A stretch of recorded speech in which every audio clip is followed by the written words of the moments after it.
పూరా local. Welcome to పూరా local. BC కులగణనపై Telangana high court కీలక ఆదేశాలు జారీ చేసింది. 3 నెలల్లో కులగణన ప్రాసెస్ కంప్లీట్ చేసి నివేదిక సమర్పించాలని రాష్ట్ర ప్రభుత్వాన్ని హైకోర్టు ఆదేశించింది.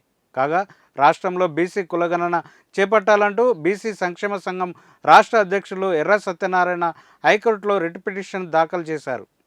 ఈ పిటిషన్ ఈరోజు చీఫ్ జస్టిస్ బెంచ్ విచారణ చేపట్టగా పిటిషనర్ తరపున అడ్వకేట్ శ్రీనివాస్ యాదవ్ వాదనలు వినిపించారు. అనంతరం 3 నెలల్లో బీసీ కులగణన చేసి నివేదిక సమర్పించాలని రాష్ట్ర ప్రభుత్వాన్ని ఆదేశిస్తూ ఈ పిటిషన్పై విచారణ హైకోర్టు ముగించింది. కాగా రాష్ట్రంలో బీసీ కులగణన చేపట్టేందుకు ప్రభుత్వం సైతం కసరత్తు చేస్తుంది. బీసీ కులగణన తర్వాతే లోకల్ బాడీ ఎలక్షన్లకు పోవాలని భావిస్తున్న సర్కార్ ఇందుకు అనుగుణంగా ఇటీవల స్టేట్ బీసీ కమిషన్ నూతన చైర్మన్ సభ్యులను అపాయింట్ చేసింది.